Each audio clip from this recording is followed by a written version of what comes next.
Apakah teologi reform hanya memahami kebangkitan Kristus sebagai core belief, inti daripada kepercayaan Kristen, iman Kristen, tetapi kematiannya tidak?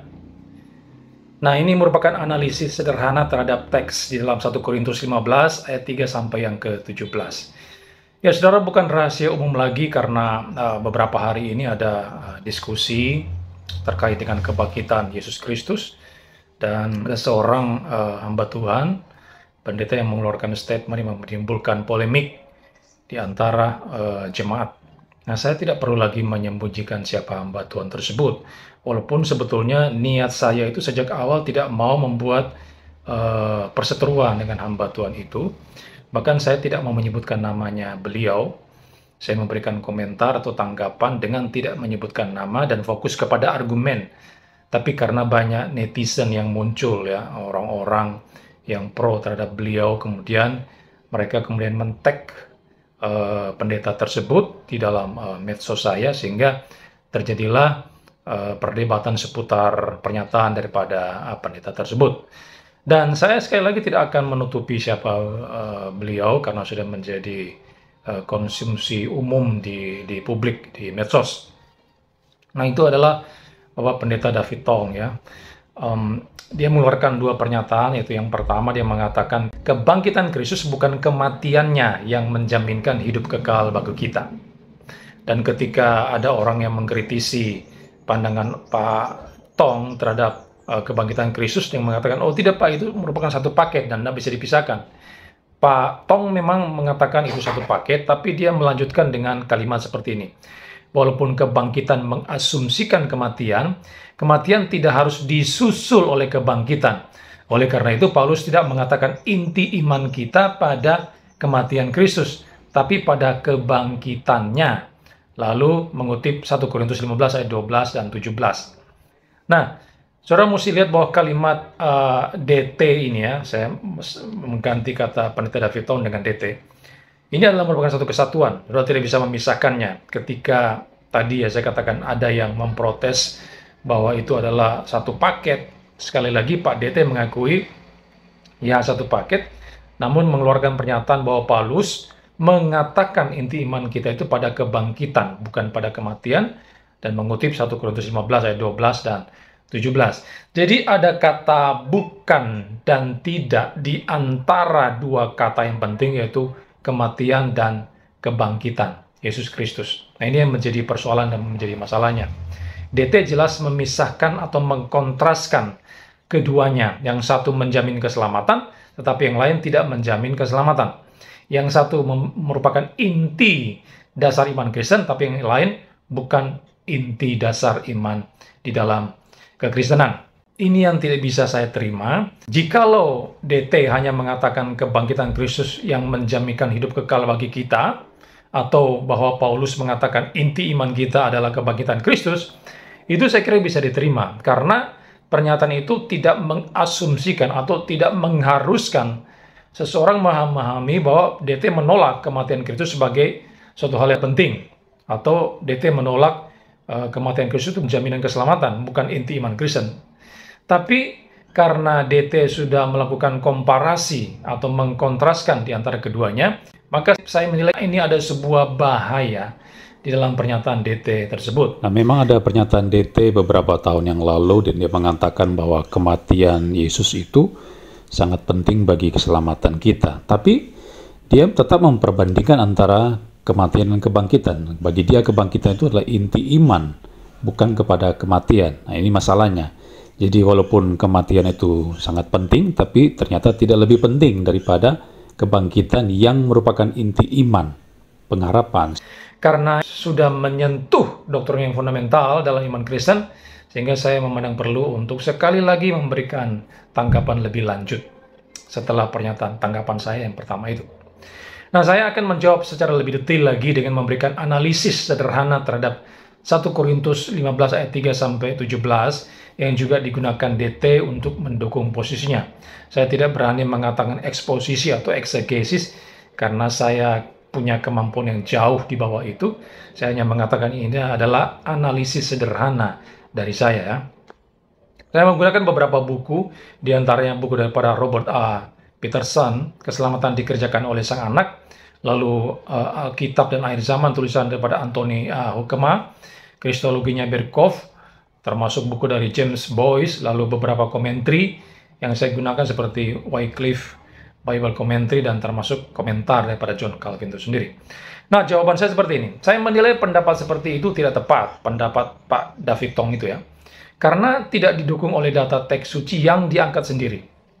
Dalam 1 Korintus pasal 15, memang tema besarnya itu sedang membicarakan Kebangkitan. orang mati. Tapi pertanyaannya, mengapa kebangkitan begitu sangat ditekankan dalam pasal tersebut? Nah, kita jangan langsung memberikan kesimpulan karena kebangkitan mendapatkan penekanan yang besar, penekanan yang lebih, maka kalau begitu hanya kebangkitan Kristus yang menjadi inti iman Kristen. Kematiannya tidak. Nah, ini cara pembacaan yang tidak bertanggung jawab terhadap teks. Mengapa kebangkitan begitu ditekankan? Karena pada saat itu, seperti yang sudah saya katakan di waktu yang lampau, ada sebagian orang Korintus yang menolak kebangkitan orang mati. Sudah bisa melihat dalam ayat yang ke-12. Mengapa ditolak? Karena mereka terpengaruh dengan cara berpikir Yunani yang menganggap tubuh itu jahat sebagai sumber dosa manusia. Saat kematian mereka percaya tubuh akan lenyap sedangkan jiwa akan terus hidup. Maka mereka menolak kebangkitan tubuh dan hanya percaya pada keabadian jiwa. Nah, itu filsafat yang berkembang pada saat itu. Sehingga muncullah kalimat Paulus dalam ayat yang ke-12 sampai 17, di mana Paulus kemudian menyerang para filsuf Yunani yang mengajarkan demikian. Tapi itu tidak berarti Sang Rasul menolak kematian Kristus sebagai core belief, inti daripada iman Kristen, dan hanya menerima kebangkitannya. Tidak. Mengapa? Karena Paulus mengatakan bahwa kematian Yesus sebagai sesuatu yang sangat penting. Kata-kata yang sangat penting itu dari kata Yunani protois, yang berarti yang terpenting. Atau menurut Wycliffe, secara harfiah itu berarti di antara hal-hal yang paling penting. Nah, ini mengacu pada adjektif ya, sifat bukan pada waktu. Jadi ada beberapa hal yang penting dan salah satunya itu adalah kematian Yesus. Itu yang dimaksud dengan kata Yunani protois, yang terpenting. Jadi, Paulus tidak mengatakan yang satu lebih penting dari yang lain atau membuat semacam tingkatan iman, mengkontraskan beberapa hal dan sebagainya. Sama sekali tidak. Mengapa kematiannya adalah yang terpenting? Sebab itu terkait langsung dengan dosa-dosa manusia. Di ayat 3c, dalam kalimat bahwa Kristus telah mati karena dosa-dosa kita, di ayat 3c, perhatikan kata karena dosa-dosa kita. Karena itu merupakan preposisi dari kata Yunani huper, karena, yang oleh para ahli Yunani dianggap bisa berarti pengganti. Jadi itu merujuk pada kematian Kristus sebagai ganti kita. Seharusnya kita yang dihukum karena dosa, tetapi Kristus menggantikan posisi kita. Nah, bayangkan, jika Kristus itu tidak mati, maka engkau tidak memiliki juru selamat. Tidak ada yang mengganti saudara. Dan dosa itu akan engkau pikul selama-lamanya di neraka. Nah, inilah signifikansi dari kematian Yesus Kristus. Jika tidak ada kematian, tamatlah riwayat kita. Silakan Anda lompati kematian Kristus. Yang sangat penting itu amputasi kematiannya, maka engkau akan berakhir di neraka. Namun ternyata Alkitab mencatat bukan hanya kematiannya yang terpenting, tapi juga kebangkitan Kristus di ayat 4. Dikatakan bahwa ia telah dikuburkan dan bahwa ia telah dibangkitkan pada hari yang ketiga sesuai dengan kitab suci. Nah, terjemahan Indonesia ini kurang jelas, karena sebetulnya ada kata kai sebelum kata bahwa itu. Ya, di ayat 4. Dan bahwa ia telah dikuburkan. Jadi bukan hanya sekedar bahwa ia telah dikuburkan. Tidak, ada kata kai, ada kata dan. Jadi semestinya ayat 4 berkata, dan bahwa ia telah dikuburkan. Nah, setelah itu muncul lagi kata kai, yaitu kai hoti egegertai. Dan bahwa ia telah dibangkitkan. Jadi kata kai atau dan itu muncul sebanyak 2 kali setelah kalimat di ayat yang ketiga. 2 kali kemunculan kata kai di sana, itu menunjukkan bahwa ada kontinuitas antara ayat yang ketiga dan ayat yang keempat. Bahwa frasa yang terpenting yang dimasukkan Paulus di ayat 3a itu mencakup 2 hal. Kematian dan kebangkitan Yesus Kristus. Nah, di sini Sang Rasul sedang menyetarakan keduanya dan tidak membuat semacam dikotomi bahwa yang satu lebih superior atau lebih tinggi, lebih penting dari yang lain. Apalagi mengatakan kematian bukan inti dari iman Kristen dan bukan jaminan keselamatan. Sama sekali tidak ada indikasi demikian. Itu hanya asumsi yang dimasukkan ke dalam teks, bukan maksud daripada teks itu sendiri. Nah, ini yang kita sebut sebagai metode deduktif, memasukkan pemikiran kita, pendapat kita ke dalam teks. Yang betul adalah induktif, mengeluarkan teks. Nah, Paulus sekali lagi justru menyetarakan keduanya. Kebangkitan dan kematian itu sama penting dan merupakan inti iman Kristen. Sekarang, lalu bagaimana dengan ayat 14 dan 17 di mana Paulus memberi penekanan pada kebangkitan Yesus? Ayat 15 dikatakan demikian. Tetapi andai kata Kristus tidak dibangkitkan, maka sia-sialah pemberitaan kami dan sia-sialah juga kepercayaan kamu. Ayat 17. Dan jika Kristus tidak dibangkitkan, maka sia-sialah kepercayaan kamu dan kamu masih hidup dalam dosamu. Kenapa Paulus memberikan penekanan kepada kebangkitan Kristus? Jawabannya tadi ada di ayat 12. Karena di sana Paulus sedang mengkritisi sebagian orang yang menolak kebangkitan tubuh, di mana mereka sudah terpengaruh filsuf Yunani. Dalam hal ini, saya melihat Pak DT ini hanya menyoroti ayat 17, yang kemudian dia salah pahami, dia salah tafsirkan, dengan mengabaikan konteks, yaitu ayat 1-4, 12, dan seterusnya. Termasuk konteks budaya yang berkembang pada saat itu.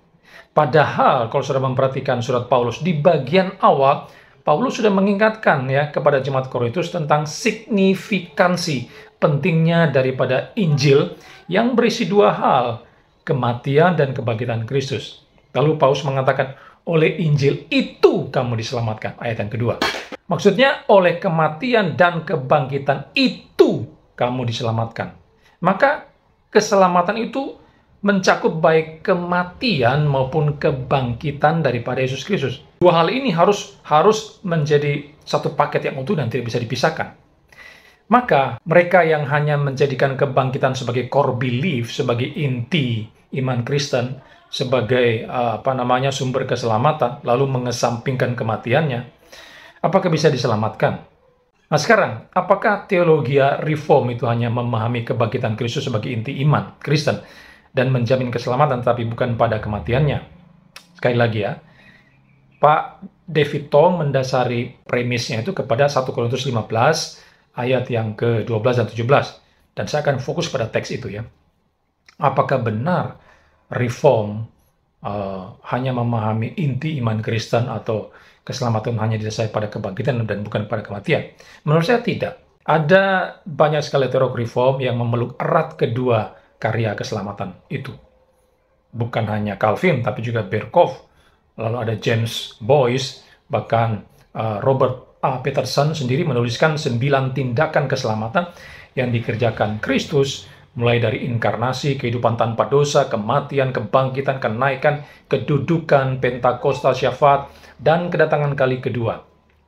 Ini dalam buku Keselamatan Dikerjakan oleh Anak, karya Kristus, oleh Robert Peterson, halaman 14. Jadi dia tidak hanya membicarakan kematian dan kebangkitan Yesus. Nah, terkait hal ini Peterson berkata demikian. Penyaliban Yesus menyelamatkan, tetapi tidak terlepas dari kuburnya yang kosong. Menyelamatkan juga ya. Tidak terlepas dari kubur yang kosong. Juru selamat yang tetap ada di dalam kubur bukanlah juru selamat. Dan kebangkitan Yesus menyelamatkan, tetapi tidak terlepas dari salibnya. Kedua peristiwa ini tidak terpisahkan dalam rancangan Allah, dan seharusnya tidak terpisahkan dalam pemikiran kita. Apakah dua peristiwa yang paling penting dari karya penebusan Kristus? Kematian dan kebangkitannya. Itu Peterson. Lalu ada teolog reform yang lain seperti Louis Berkhof. Dia berkata begini dalam bukunya Doktrin Kristus halaman 147. Bagian terbesar dan terpenting dari karya keimaman Kristus terletak pada korban penebusannya. Bab ini dan 3 bab berikutnya akan membicarakan doktrin penebusan yang sering disebut sebagai intisari Injil. Jadi Berkhof menyebutkan doktrin penebusan, kematian Yesus di atas kayu salib itu sebagai intisari Injil. Lalu Berkhof kemudian mengutip teolog reform lain, yaitu Dr. A.A. Hodge. Dia mengatakan, korban itu akan menjadi paling menyakitkan, maksudnya penderitaan Kristus di atas kayu salib menjadi korban yang paling menyakitkan Jika seandainya memiliki kekurangan akan kepentingan yang mutlak berhubungan dengan tujuan akhir yang hendak dicapai, yaitu kecuali bila memang merupakan satu-satunya cara yang mungkin bagi keselamatan manusia berdosa. Allah pasti tidak akan menjadikan anaknya sebagai korban atas kehendaknya yang kosong. Jadi kematian Kristus juga merupakan sumber keselamatan menurut Dr. Hodge. Itu ada di dalam buku Berkhof Doktrin Kristus halaman 156. Tapi Berkhof tidak hanya mengatakan bahwa penebusan itu adalah intisari Injil, dia juga melanjutkan bicara tentang kebangkitan Yesus. Di halaman 107 di Doktrin Kristus dia berkata seperti ini. Satu hal yang juga masih penting adalah bahwa kebangkitan masuk sebagai elemen konstitutif ke dalam esensi paling mendasar dari karya penebusan dan dengan demikian menjadi esensi mendasar dari Injil. Kebangkitan adalah salah satu batu landasan terbesar bagi gereja Tuhan.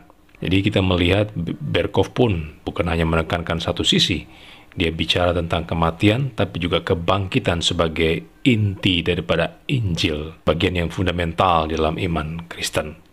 Lalu James Montgomery Boyce juga berkata dalam Foundation of the Christian Faith, dia berkata, mana yang lebih penting bagi teologi Kristen, kematian Yesus Kristus atau kebangkitannya? Pertanyaan ini tidak dapat dijawab. Meskipun kematian adalah apa yang secara eksplisit menjadi tujuan yang ia genapi dalam kedatangannya ke dunia, kebangkitan tidak kalah pentingnya secara historis sebagai bukti bagi klaim-klaim Kristus. Kematian dan kebangkitan Yesus adalah inti berita mereka. Jadi Boyce tidak hanya menekankan satu bagian yang menjadi inti, tapi keduanya merupakan inti iman Kristen yang harus kita yakini. Nah, memang ada keberatan daripada DT ketika saya mengkritisnya. Dia lalu memberikan kutipan pernyataan Calvin yang mendukung posisinya. Calvin berkata begini, kebangkitan Kristus adalah artikel iman kita yang paling penting. Tanpanya, pengharapan atas hidup kekal itu dipadamkan. Nah, apa yang dikatakan Calvin ini saya kira benar. Karena jika kita kembali melihat dalam 1 Korintus pasal 15 ayat 3 tadi itu, di sana kan ada kata-kata yang sangat penting. Ini kan sama dengan kata-kata Calvin ya, most important. Yang paling penting.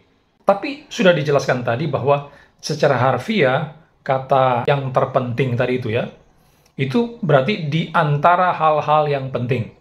Jadi maksudnya Paulus itu ada beberapa hal yang paling penting dan di antaranya adalah kematian dan kebangkitan. Maka jika Calvin berkata kebangkitan Kristus adalah artikel iman kita yang terpenting, tanpanya pengharapan atas hidup kekal dipadamkan, itu tidak salah. Tidak salah. Karena Calvin tidak sedang mengatakan bahwa kebangkitan adalah satu-satunya artikel iman yang paling penting. Tidak. Tidak ada kata-kata satu-satunya di sana. Calvin tidak mengatakan demikian.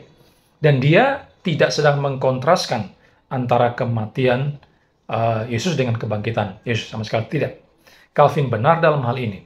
Tetapi pernyataan DT saya kira tidak cocok dengan 1 Korintus 15 ayat 3 dan 4. Karena dia sedang memisahkan antara kematian dan kebangkitan Yesus yang merupakan paket yang tidak terpisahkan.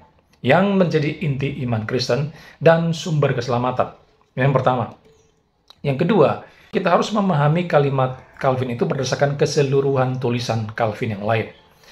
Pada saat Calvin mengomentari misalnya 1 Korintus 15 ayat 3 dan 4, dia berkata, sudah bisa melihat sini ya, dia berkata, for us sin was done away through the death of Christ dan seterusnya.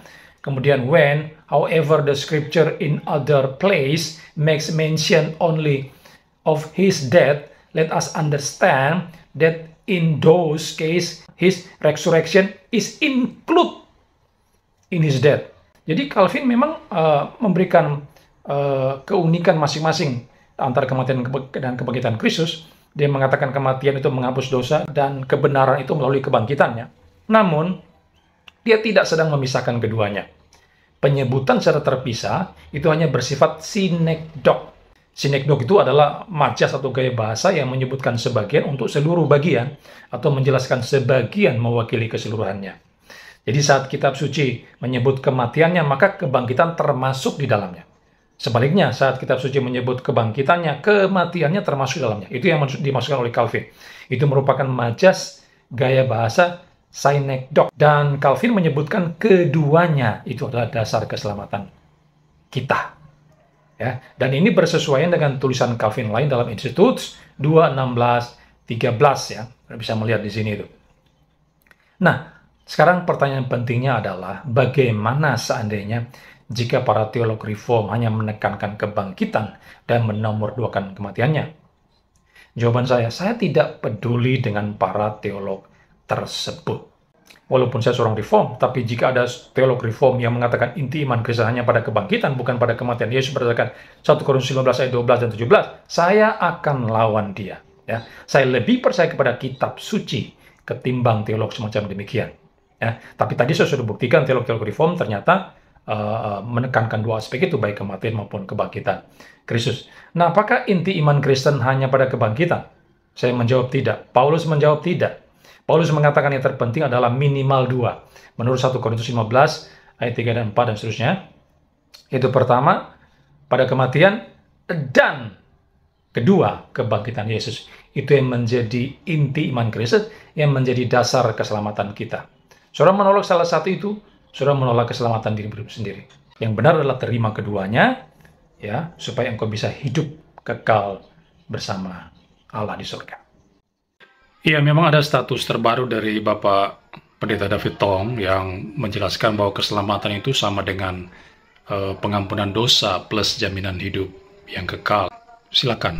Tapi saya tidak sedang menyoroti status yang terakhir daripada Pak DT, tapi sedang memfokuskan diri kepada statusnya sebelumnya, di mana dia mengatakan bahwa yang menjadi inti daripada iman Kristen itu hanya pada kebangkitan dan bukan pada kematiannya berdasarkan 1 Korintus 15 ayat 12 dan 17. Nah, benarkah teks tersebut menyetujui posisi Pak DT atau tidak? Fokusnya di situ. Kalau memang ada status terbaru, bagaimana beliau meralat atau mengklarifikasi, itu silakan. Tapi kan status yang lama dia belum hapus. Dan itu terkait dengan, sekali lagi, terkait dengan 1 Korintus 15 ayat 12 dan 17. Nah, itu menjadi fokus saya, dan saya kira ketika saya memegang bahwa kematian dan kebangkitan Yesus Kristus sama-sama penting dalam rangkaian keselamatan orang percaya dan tidak boleh dipisahkan, jadi yang menjadi inti iman itu bukan hanya pada kebangkitan, tapi juga pada kematian, itu benar karena itu disetujui oleh Rasul Paulus berdasarkan 1 Korintus pasal 15. Nah, sekali lagi yang menjadi fokus saya pada teks tersebut, pada status ataupun komentar Pak DT yang lama, dan kalaupun ada status yang terbaru di mana Pak DT mengakui keselamatan itu adalah pengampunan dosa plus jaminan hidup kekal, oke, silakan. Nah, sekian tanggapan saya. Semoga ini bisa menjadi masukan bagi kita semua untuk menggunakan sebuah teks secara benar dan bertanggung jawab untuk mendasari statement kita supaya tidak menjadikan polemik di tengah jemaat, menimbulkan kebingungan dan sebagainya. Karena banyak jemaat, bukan hanya jemaat, ada juga dosen teologi ya, dan teman-teman yang mengerti teologi, yang ahli teologi ya, yang juga tidak sependapat dengan Pak DT. Jadi bukan hanya saya pribadi, tapi ada banyak teman-teman lain yang paham teologi yang juga seposisi dengan saya. Nah, ini hanya sedikit masukan dari saya. Saudara mau terima saya atau Pak DT, tidak masalah. Silakan ya. Itu bukan urusan saya. Oke? Shalom.